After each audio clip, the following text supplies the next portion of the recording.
Hola, hola, hola, ¿cómo están? Moni, es re tarde, anda a dormir. ¿Cómo están? Buenas tardes. Bueno, otra vez yo por acá.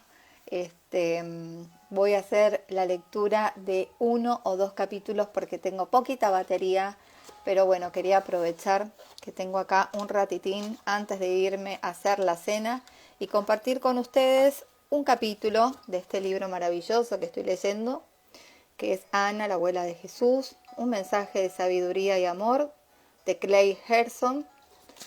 Y acá estamos en compañía de dos hermanitas que estuvieron recién participando en el live y que ya las vi hermosas. Quedamos las cuatro que compartimos hoy la tarde. Ahora después lo voy a subir a YouTube también. Así que les agradezco por seguir estando acá y hacerme compañía. Bueno, hoy me voy a adentrar en el capítulo 34 y se titula Las palabras de Yeshua. Hola, Abby. Beso. Ay, qué lindo saber que estás ahí. Te abrazo fuerte. Un abrazo enorme a México. Bueno, vamos entonces con capítulo 34, las palabras de Yeshua. Me alegra enormemente poder compartir con algunos de mis mejores recuerdos de lo que Yeshua hizo y dijo durante sus últimos años en el plano físico. Te ofrezco estas palabras que ahora recuerdo, con el propósito de nutrir la semilla de luz que se sembró en ti al principio del mundo. Comparto contigo algunas de las numerosas experiencias en las que estuve presente, escuchando y dando testimonio de la vida y las enseñanzas de mi nieto. Esto cubre algunos de los aspectos más destacados de su breve ministerio en Palestina, que comenzó a finales de septiembre del año 28 después de Cristo y terminó a principios de abril del año 30 después de Cristo, apenas un año y medio más tarde. Te muestro solo una pequeña parte de estas experiencias para que puedas ser más consciente de que sus obras y palabras contienen un significado, un poder y una gracia cuya magnitud aún no has llevado a percibir.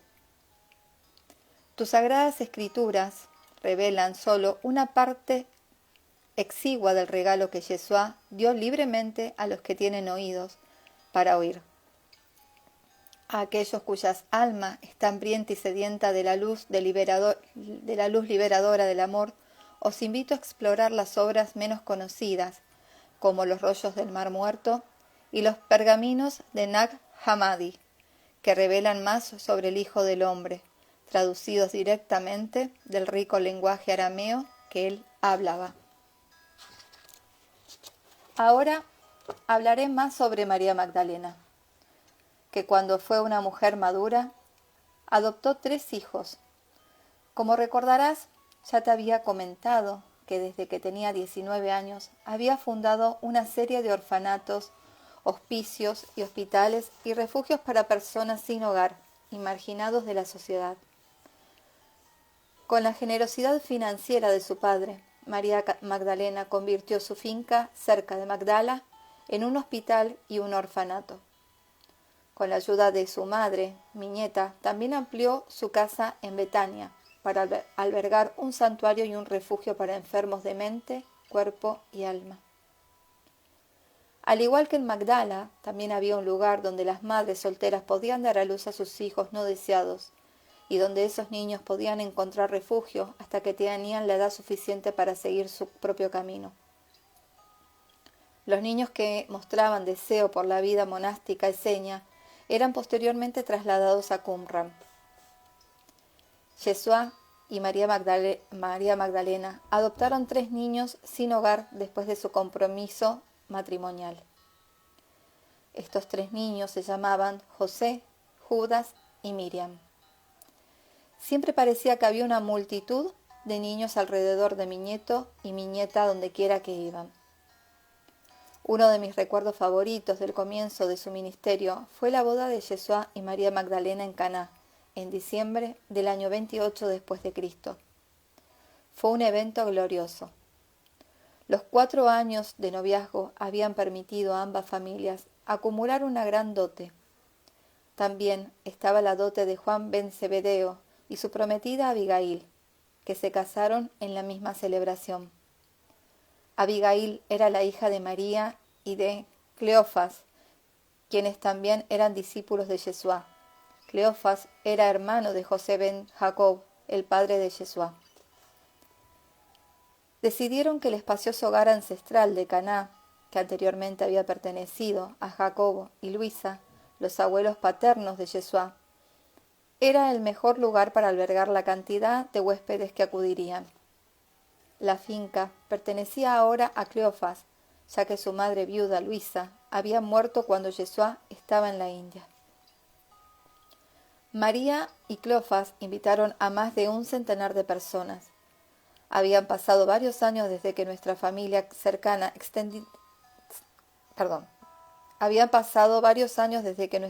cercana y extendida se había reunido, por lo que era realmente un gran reencuentro. Los meses previos a la boda se dedicaron a la preparación y las semanas siguientes a la celebración.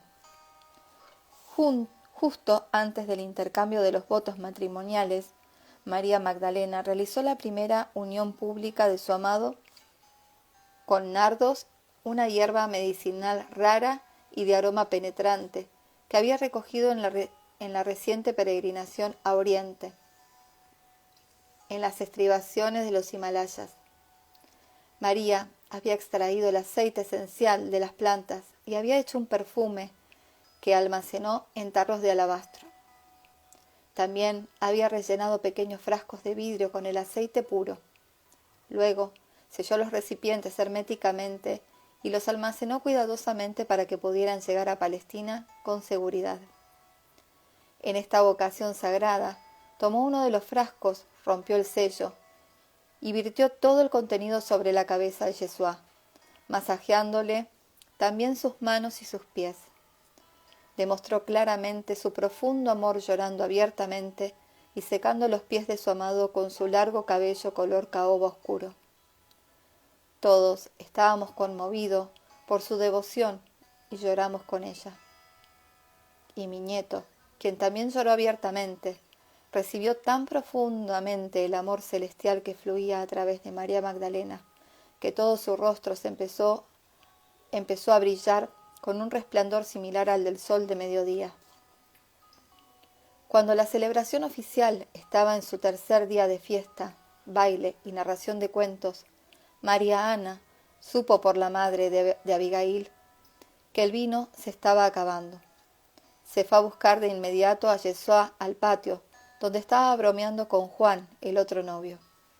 Entonces, mientras mi querido nieto me miraba directamente a los ojos, oí que su madre le decía a un criado que estaba cerca: «Haz lo que él te diga». Yeshua pidió que los llevaran a la bodega, donde se mantenían frescos los toneles de vino, tanto el zumo de uva como el vino fermentado, y las tinajas de agua. Después de pedir a los criados que los llevaran varios de los recipientes de agua hasta el borde, pidió que lo dejaran solo. Yo no estuve presente cuando Yeshua trabajó con los ángeles de los elementos para transformar el agua en vino nuevo o en zumo de uva, que era lo que preferían los eseños que mantenían una dieta estricta.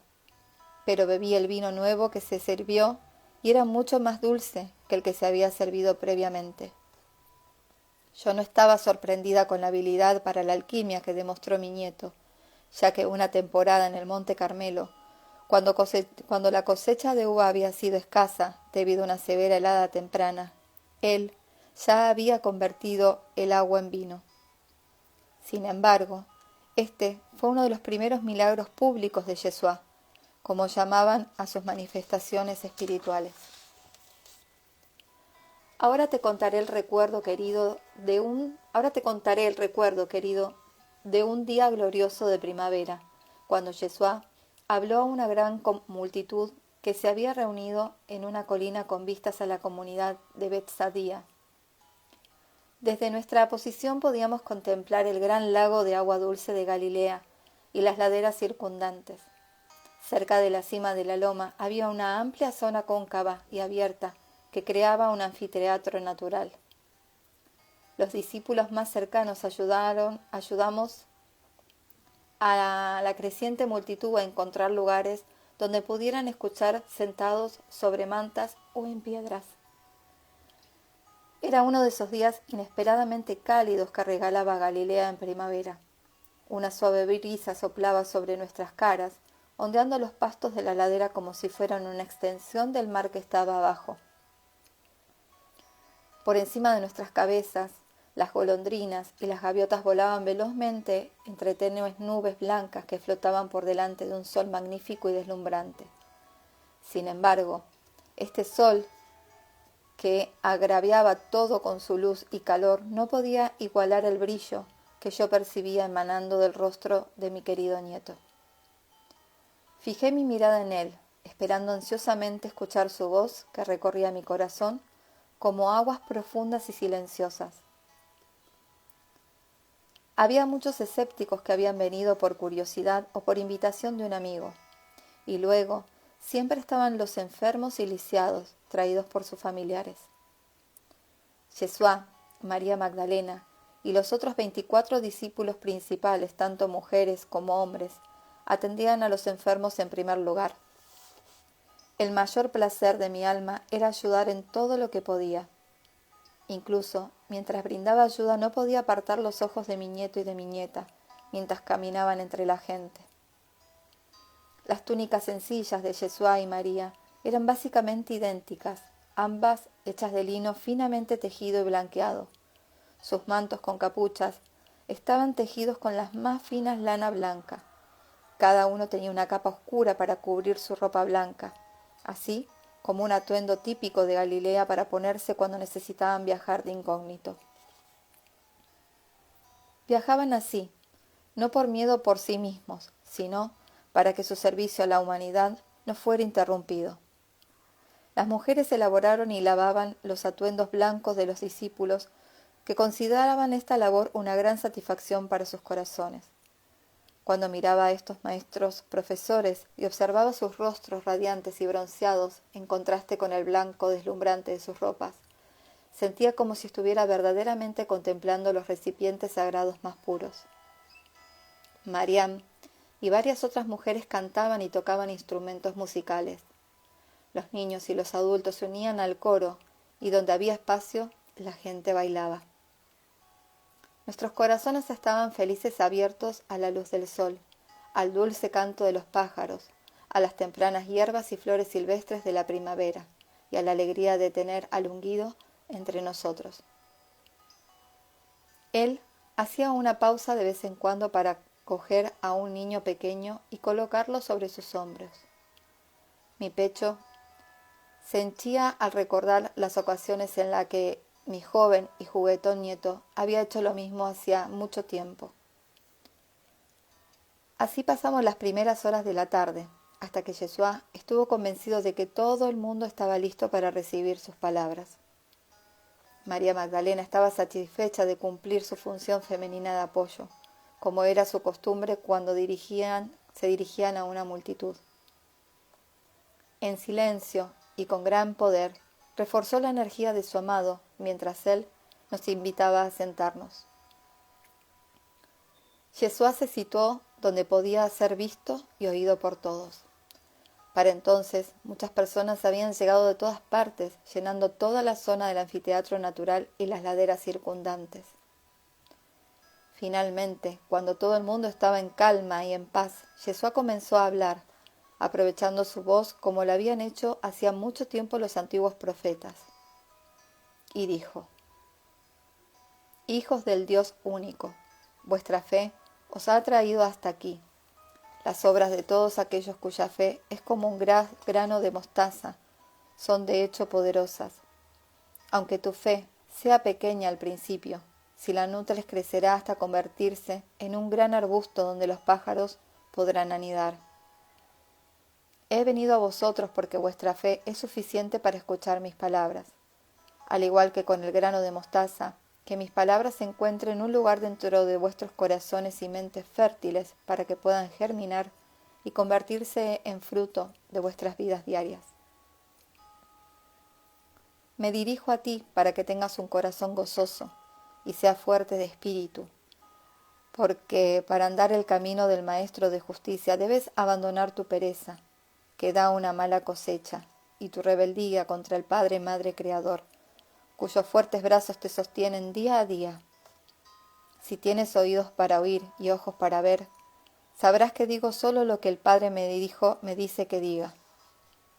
Lo que me ves hacer también viene directamente de Él. Y la Madre de la Sabiduría, Shekinah Sofía, el Espíritu Santo de la verdad dentro de ti, te dará testimonio de que esto en efecto es así. Por lo tanto, escucha bien estas palabras.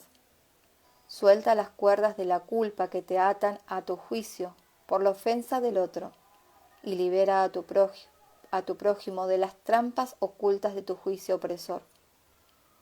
No levantes tu brazo en señal de protesta cuando te roben tu manto, en cambio, dales también el que te sobra. No te dejes abatir por el cansancio cuando el que está necesitado te pide sus provisiones. En cambio, siéntate agradecido de que puedas hacer por los demás lo que te gustaría que hicieran por ti. Conoce tu verdadero ser y las profundas pasiones de tu ser más íntimo. Recoge toda la energía que tu pequeño yo intenta acaparar o disipar o dispensar y ofrece todo lo que eres al dador de la vida. Este es el primer mandamiento que da poder a todos los demás. Y del mismo modo, bendice con generosa compasión a ese amigo que se siente atraído a caminar a tu lado, ofreciéndote un reflejo. Ofrece a tu prójimo todo lo bueno que te gustaría que el Padre Madre de todos te diera a ti. Eres completamente amado, incluyendo tu parte de sombra que todavía practica una separación arrogante y no ha abierto la puerta del corazón de nuestro Padre Madre y al alimento que allí se encuentra. Este es el principio creador del que proviene toda justicia, es decir, el uso correcto de la energía. No hay otro mandamiento que amar al Dios único dentro de ti y amar y servir a la creación única que tú eres, para que puedas vivir más abundantemente. Te pregunto, ¿de qué otra forma puedes encontrar paz y prosperidad dentro de tu alma? Cree más en el testimonio nacido en tu propio corazón que en lo que percibes como milagros obrados por mi mano. Pues no hago nada por mí mismo. Es el Padre Madre Creador en mí quien realiza las obras que ves. De la misma manera, es el mismo Creador dentro de ti el que multiplica tu fortuna y te cuida cada día. Mira los suaves lirios del campo. Ellos no hilan ni tejen, y sin embargo, su vestido es hermoso. Observa a vuestro hermano, el gorrión, que libremente bate sus alas por los cielos encima de nosotros. Con confianza e inocencia se desliza sobre el viento sostenido donde quiera que va. Por lo tanto, no te inquietes, porque con tu preocupación no puedes comprar más tiempo para el mañana, ni tampoco tu ansiedad le añade credibilidad a tu estatura entre los hombres. Más bien, quédate quieto y busca en tu interior el tesoro de tu corazón y se te darán todas las cosas. Tu Padre Madre sabe lo que estás necesitando y te lo da, incluso antes de pedirlo. Cuando eres uno con tu deseo más íntimo en unidad y alegría, en el momento en el que te das cuenta de que ya es tuyo, entonces ciertamente se te da. Yo te aseguro que todo lo que le pidas a tu Padre Madre en el espíritu del amor, sin duda, se te darán según tu fe y tus obras. Por lo tanto, busca y hallarás. Llama y la puerta se te abrirá. Pide y se te dará a medida por medida, y se multiplicará sin fin. Mira a tu alrededor y pesa en la balanza de tu corazón todo lo que se te ofrece abundantemente, porque incluso en tus retos hay un regalo. Incluso en la piedra en la que tropiezas es posible encontrar fuerza. Cuando dedicas tiempo a reconocer las semillas que ahora cosechas, puedes encontrar el camino de regreso a tu maestro interior, quien te da la perla de sabiduría. No acapares los tesoros del mundo, ya que la polilla y la herrumbre lo corrompen y los ladrones lo roban. Hacer eso te convierte en pobre de espíritu y agravia tu alma hambrienta. En lugar de lamentarte por lo que perece en el tiempo, acapara los tesoros imperecederos del reino celestial, que hace que te muevas y respires, y en el que siempre puedes encontrar refresco dulce y descanso. Sé tan valiente como para desechar tu falso yo,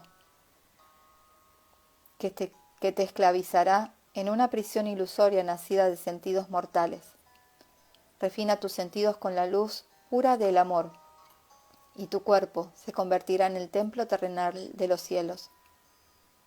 Recuerda quién eres, sencillo y libre. Busca primero el reino de Dios dentro de ti, y todo lo demás se añadirá en la medida en que tú das. En lugar de tratar de ser visto y recompensado externamente por hacer buenas obras, vuélvete hacia adentro en privado y entra en comunión con el dador de la vida, que aumenta abiertamente el tesoro de tu corazón. Del mismo modo, da tu limosna discretamente y guarda silencio. Cuando recibas la cosecha de la ley de la vida, recoge el fruto de tus buenas obras en agradecido silencio, reconociendo a Dios como el dador.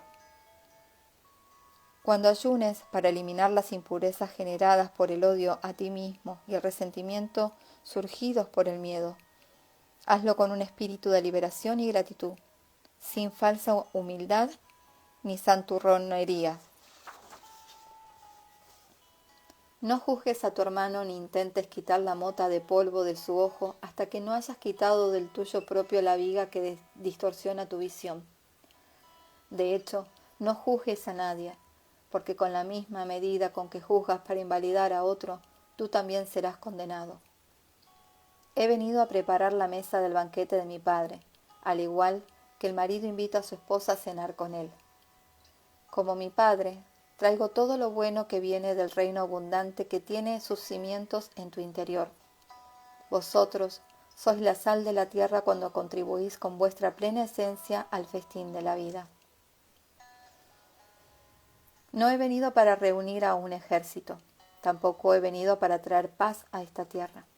Sin embargo, la espada de mi boca despedazará el velo que cubre la gran ley de la unidad. No sigas a guías ciegos que tratan de haceros creer que la salvación se puede encontrar en las tradiciones de vuestros padres. Ser un esclavo ciego encadenado a la tradición es caer en una zanja.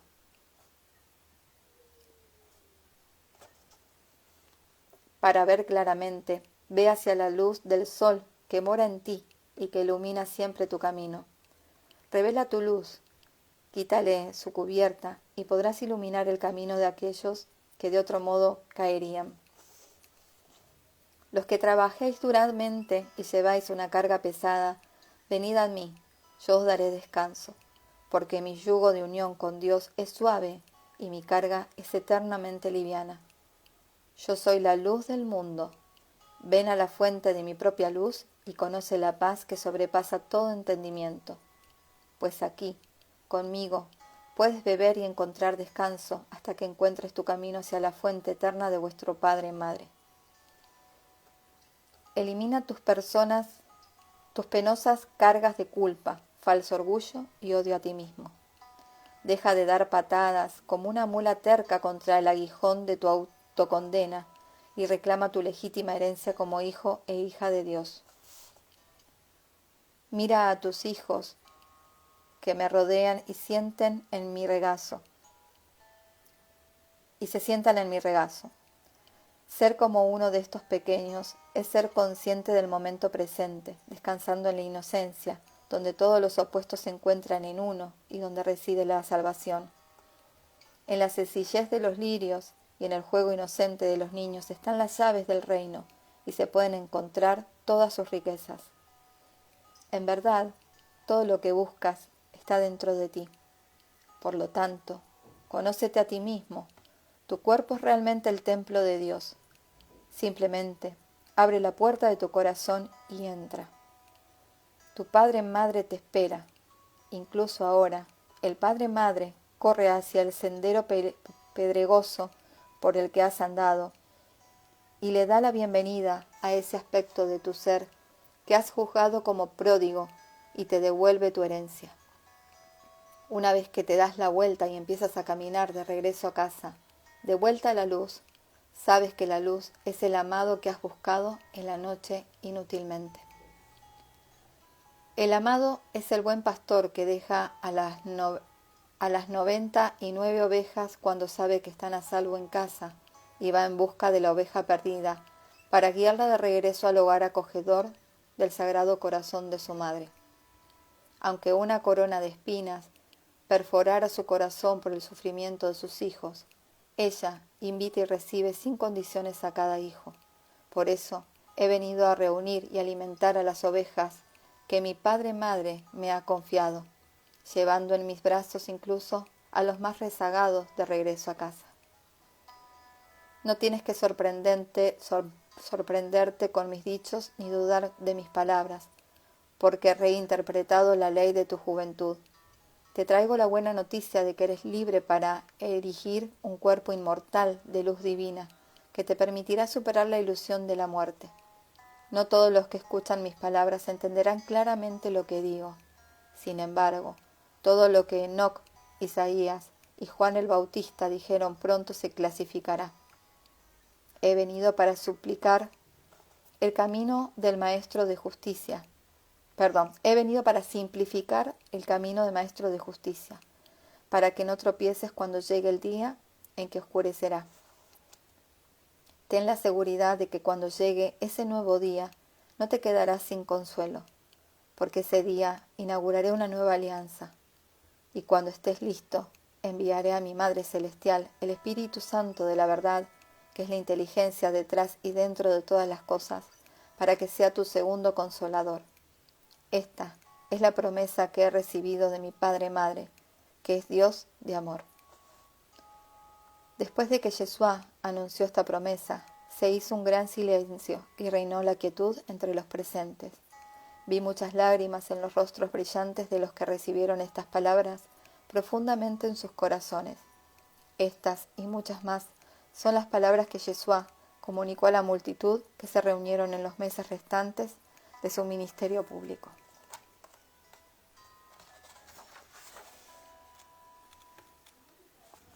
Voy a leer un capítulo más.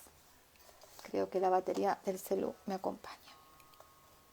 Capítulo 35. El poder de sanación de Yeshua. Para que conozcas las prácticas curativas de Yeshua, comenzaré contándote cómo Yeshua ayudó a mi bisnieto Benjamín, el hijo de Mariam y Natanael, a sanar su cuerpo.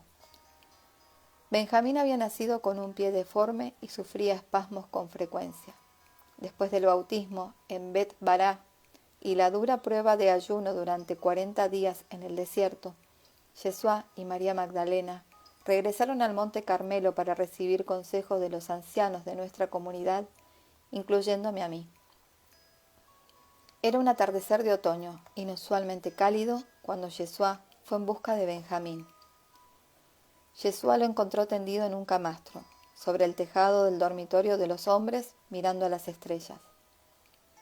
Esta es la historia que me contó Benjamín, quien estaba encantado de recibir la atención de aquel a quien había considerado un héroe durante toda su corta vida. Acostándose al lado de Benjamín, Yeshua sujetó sus manos lisiadas mientras seguía mirando, embelesado la noche iluminada de estrellas. La luna no había salido todavía. Poco a poco, la respiración de Benjamín se volvió suave y profunda.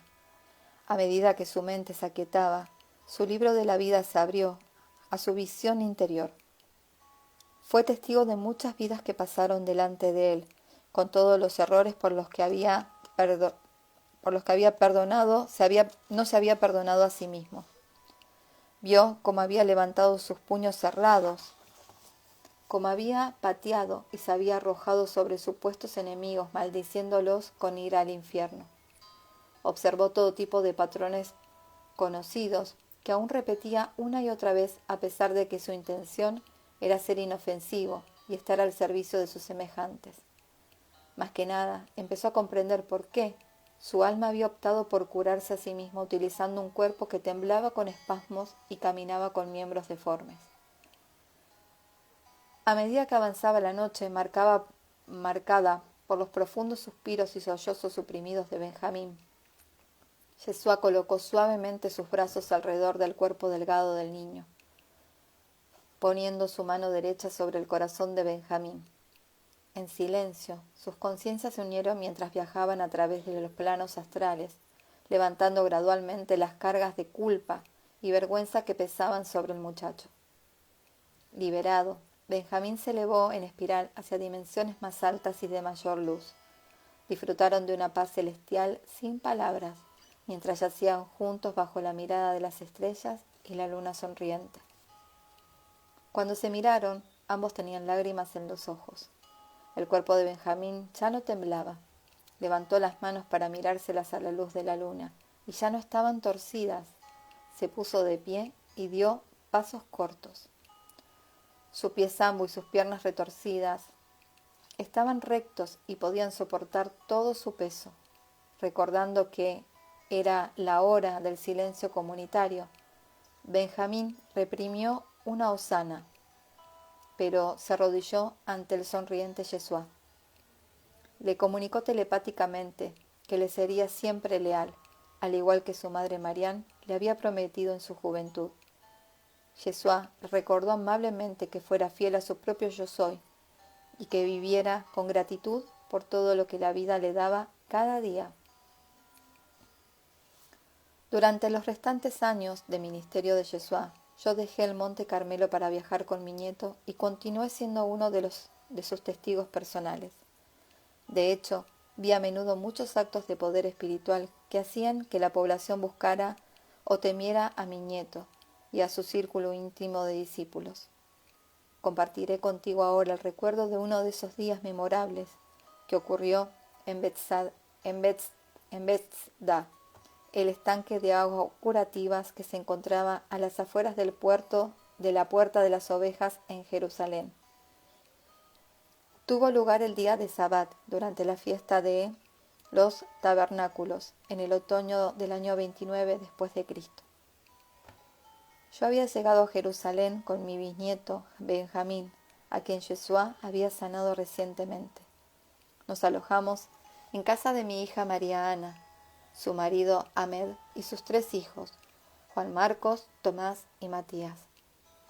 Ahora vivían al noreste del templo de Jerusalén, no lejos de la antigua puerta, en la segunda de las grandes casas de José de Arimatea. Sabíamos que Yeshua y María Magdalena y los otros discípulos cercanos habían regresado a Jerusalén de un retiro de 7 días en el desierto en comunión con los hermanos de Qumran. Nos dijeron que podíamos encontrarlos en el estanque de Bethesda. Así que recogimos nuestras cosas y nos fuimos al estanque, donde habían ocurrido numerosas curaciones espontáneas durante siglos. Siguiendo lo que indicaba la tradición de los milagros, los enfermos, cojos, paralíticos y ciegos se habían reunido alrededor de los 5 pórticos de Bethesda en sus camastros, esperando a que las aguas se agitaran. La creencia era que un ángel removía las aguas de vez en cuando, y el primero que entraba en el estanque, cuando las aguas se movían, se sanaba de aflicción. De ahí el nombre de Bethesda, en hebreo significa Casa de la Misericordia. Ya se había extendido por toda Palestina el rumor de los poderes curativos de Yeshua. Así que cuando él y los discípulos se acercaron al estanque para refrescarse, algunos enfermos lo reconocieron y le pidieron que lo sanara. De hecho, cuando llegamos, una multitud de personas ricas, pobres por igual, estaban esperando su turno para ser vistas y tocadas por Yeshua y su amada María, cuya presencia les inspiraba el alma, como si fueran tocados por el mismo ángel de la curación. Como en oleadas, la energía de la multitud subía y bajaba, de un frenesí histérico pasaba a una quietud sosegada y a una reverencia silenciosa. Los discípulos varones de Yeshua se ocuparon de mantener el orden entre la multitud emocionada, a la vez que ayudaban a los enfermos a llegar al lugar donde Yeshua y María Magdalena estaban sentados al lado del estanque. Las mujeres discípulos se movían entre los afligidos, ofreciendo consuelo y esperando y preparando sus almas para que pudieran estar receptivas a la energía curativa que podían elegir recibir. Muchos se preguntaban cómo era el joven rabino de Galilea. Muchos se preguntaban cómo era que el joven rabino de Galilea se atrevía a trabajar como sanador en sábado. Se escuchaban murmullos. Reconocí que algunos de los que murmuraban eran fariseos, y cuando se marcharon de repente, supe que Yeshua sería confrontado un poco tiempo. Como es la naturaleza de este mundo, cuando el Hijo de la Luz viene a la humanidad, el Hijo de la Oscuridad viene también. Parecía que la falsa creencia en la dualidad siempre creaba patrones oscuros de miedo donde quiera que Yeshua iba.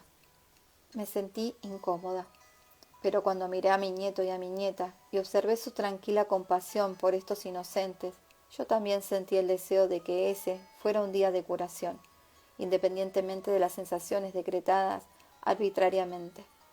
Y así, olvidándome de los fariseos, me uní a las otras mujeres y dirigí mi atención a los necesitados.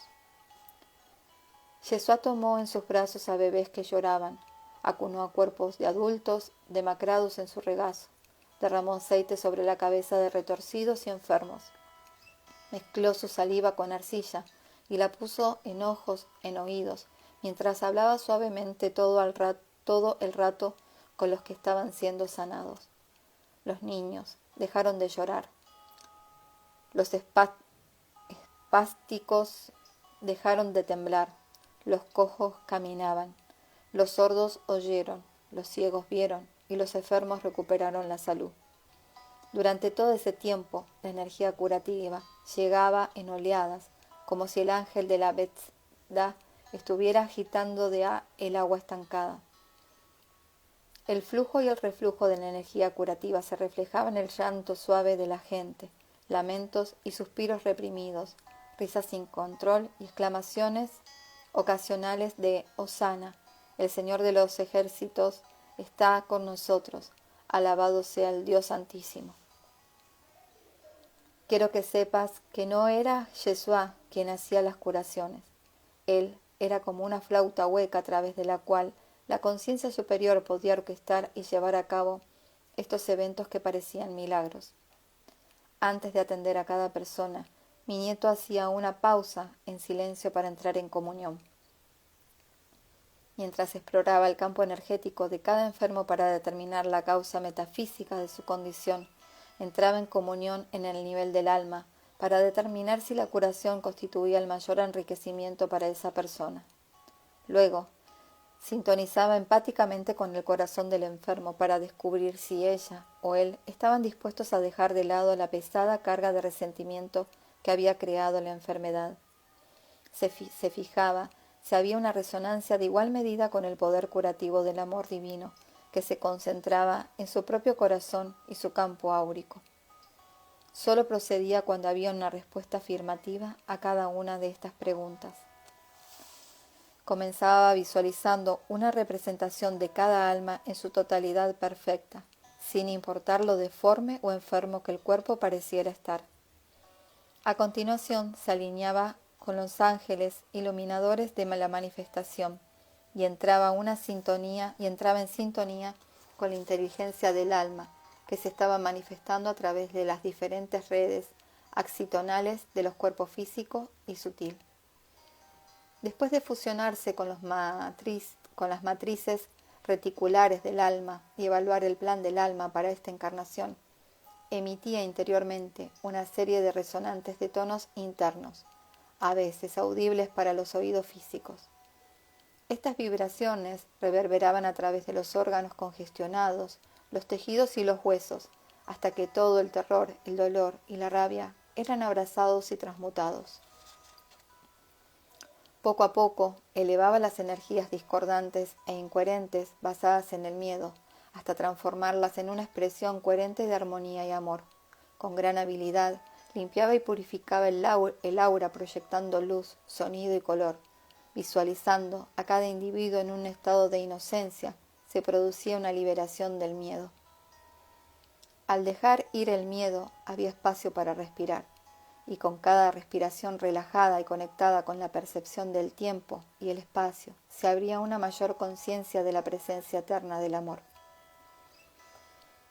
A través de la resonancia armónica co-creada, el sanador divino, que mora en cada corazón, hacía milagros a través de Yeshua, María Magdalena y los demás discípulos iniciados. La alineación conjunta y en unidad de mi nieto y de mi nieta con la ley del uno hacía posible que fluyera la energía liberadora del amor. Lo que parecía ser un milagro causado por la transmisión del poder de una fuente externa era en verdad una autosanación en el flujo de la unidad. A medida que el tiempo y el espacio se expandían hacia los reinos cuánticos ilimitados, se generaba un cambio en la percepción ordinaria de la limitación. El dominio de los planos físico y espiritual se produce cuando existe una alineación con las leyes universales. Los milagros ocurren cuando hay resonancia coherente con el amor y los armónicos vibracionales de la creación. Por lo tanto, la curación se produce solo cuando el individuo, en algún nivel, acepta conscientemente la energía del amor coherente, cuando la siente y se hace uno con ella, mientras ésta se concentra alrededor y a través de su cuerpo, mente y alma. En ese instante de fusión con el amor divino, el Cristo sepultado que mora en nosotros se eleva a la conciencia consciente.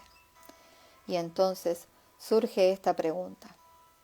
¿Es posible continuar eliminando la percepción errónea de separación y malestar y que el Cristo recién emergido permanezca como la propia elección consciente por el bienestar? Aunque muchos se sanaban, otros continuaban tropezando y cayendo en la zanja del olvido, el resentimiento y el regreso familiar de la enfermedad. Cuando las sombras de este largo día se alargaban y Yeshua y sus discípulos más cercanos se preparaban para irse del estanque, un sacerdote del templo, acompañado por un grupo de fariseos, se abrieron paso a codazos entre la multitud y confrontaron a Yeshua. ¿Con qué autoridad haces estas cosas?, preguntó el sacerdote con una voz severa mezclada con malevolencia. Mirándolo directamente a los ojos, Yeshua respondió con calma. Yo no busco hacer mi propia voluntad, sino la voluntad de mi Padre que me envió. El Hijo no hace nada por su propia cuenta, sino solo lo que su Padre le muestra. Es mi Padre Madre quien da la luz al cosmos, el que hace estas obras que ves. Yo he venido en nombre de mis Padres Celestiales, pero tú no me recibes en nombre de mis Padres Celestiales. Pero tú no me recibes porque no reconoces tu propia condición de hijo de Dios Padre, ni sientes el amor de la Madre Diosa que te da el aliento. Aquel que no honra al Hijo que realmente es, no honra al Padre Madre que los envió. Sacudido, pero impasible, el sacerdote del templo persistió en su intento de intimidar a mi nieto. Hizo caso omiso de María Magdalena con desprecio, mientras ella valientemente permanecía al lado de su amado. Luego, con una voz aguda, el sacerdote gritó: ¿No sabes que vas contra la ley de Moisés realizar trabajos de curación en sábado? Impasible ante la hostilidad del sacerdote que había asumido el papel de adversario, Yeshua respondió: ¿Quién de vosotros no haría nada si vuestro siervo se cayera en un pozo o vuestro buey se sumiera en las arenas movedizas en el día del Sabbat? El sábado fue hecho para el hombre, no el hombre para el sábado. Si realmente crees en Moisés, entonces crees en mí, porque él escribió sobre mí. Pero si no crees en sus escritos, ¿cómo creerás en mis palabras? Buscas en las Escrituras porque piensas que en ellas descubrirás la vida eterna. Os digo que aquel que escucha mis palabras y cree en mi Padre que me envía y en mi Madre que me sostiene, es el que pasará de la muerte a la vida eterna. Sin decir nada más, Yeshua hizo un gesto a su madre con la mano y le comunicó telepáticamente que se reuniría con ella en Betania. Luego, él, María Magdalena y sus 24 discípulos cercanos cogieron sus bultos de viaje y se marcharon por los bancales escalonados. Cuando María Ana y yo nos marchamos unos minutos más tarde, los fariseos y el sacerdote del templo todavía seguían discutiendo entre ellos. José de Arimatea no estaba en la puerta de las ovejas José María de Arimatea nos esperaba en la puerta de las ovejas con 3 carros tirados por burros para realizar el corto viaje a Betania, donde celebramos la alegre fiesta de los tabernáculos con abundantes platos sabrosos que Marta había preparado. He compartido con vosotros otros de los muchos ejemplos que reafirman la demostración de mi nieto y de mi nieta de lo que significa ser un Cristo. Al hacer esto, te he señalado la dirección de esa gran luz sanadora que revela la puerta eterna abierta al reino de los cielos que está dentro de ti. Ahora, mi querido amigo, estás de pie frente a la puerta abierta que conduce a las aguas curativas dentro de tu propia casa de la misericordia. ¿Vas a entrar en un momento de espontaneidad y sin esfuerzo? El que mostró el camino dijo: yo no busco hacer mi propia voluntad, sino la voluntad de mi Padre que me envió. El Hijo no hace nada por su propia cuenta, sino solo lo que su Padre le muestra. Es mi Padre el que hace estas obras que ves. Es por la gracia de mi Madre que las recibes. Él también dijo: el que escoja salvar su vida la perderá, mientras que el que elija perder su vida la salvará. Por lo tanto, te pregunto una vez más, querido amigo, ¿cambiarías tu pequeña vida de separación para que puedas cumplir tu propósito mayor? Mediante la alineación de tu corazón, mente y alma con el Padre y Madre de la vida, puedes poseer libremente la vida que realmente buscas. Quiero que sepas que nunca estás solo y que los obstáculos no son demasiado grandes, aunque por momentos el viaje del Cristo te parecerá demasiado difícil de soportar. Recuerda que experimentarás al amado de tu alma como tu pastor interior que te nutre y te protege. Caminarás por los verdes prados de la vida siempre y cuando reconozcas y alinees tu voluntad con la vara y el cayado de tu buen pastor interior que eternamente te conectan con la fuente de tu ser. Y de esta manera, la presencia eterna de Yeshua como amigo y hermano te reflejará tu buen pastor interior, que te cuida cada día, quizás sin ser vistos, aunque a menudo puedes sentirnos cuando aquietas tu mente. Yeshua, María Magdalena, María Ana y yo estamos más cerca de lo que piensas. Que sepas que estamos siempre presentes, aplaudiendo los logros que realizas. Nunca interferiremos porque tú eres el Señor de tu vida, que es tu reino. Siempre honramos tu libre albedrío y estimamos tu soberanía individual. Y si de un momento eterno presente decides mirar la cara de Dios del amor, nuestro propósito co-creado se habrá cumplido. Bueno, muchas gracias por estar en esta bellísima lectura. Ya quedan creo que 9 capítulos para que termine. Más o menos 9 capítulos. Así que bueno, gracias a todos los que se conectaron ahora, los que lo van a ver después. Recuerde que lo pueden compartir, que realmente es una información que vale la pena escucharlo aunque sea una vez y ver qué nos pasa a nivel del corazón con esta nueva información, que no es nueva obviamente, pero bueno, para los que venimos de una religión católica, apostólica, romana, es totalmente diferente. Así que, no sé, escuchémosla. El libro se llama Ana, la abuela de Jesús, un mensaje de sabiduría y amor de Clay Gerson. Yo dejo todos los datos igual en descripción, hasta el capítulo que leí. Y recuerden que lo subo también a YouTube para que lo podamos compartir con personas que no tienen Instagram. Así que, ay, hola, Noé y Sole. Un beso a las chicas de Soltando Amarras, qué lindo. Gracias por estar. Bueno, gracias a todos los que estuvieron ahora en el vivo y a los que lo van a escuchar después. La verdad que me llena de mucha gratitud que cada vez personas se sientan identificadas y les resuenen esta nueva versión, que me manden mensajitos por privado diciéndome que escuchan, que han comprado el libro para poder leerlo también. Así que gracias, gracias, gracias. De Costa Rica, qué lindo. Bueno, gracias. Gracias, de verdad se siente el cariño y el amor de todos ustedes. Eh, Gracias, me gusta tu voz. Bueno, muchas gracias. La verdad que va mejorando de a poquito la lectura. Yo también me siento como que me permito disfrutar haciendo pausas y bueno, todo esto va tomando su forma y me gusta también. Desde Paraguay, uy, qué lindo, cariños. Bueno, ahí están también de México. Muchas gracias.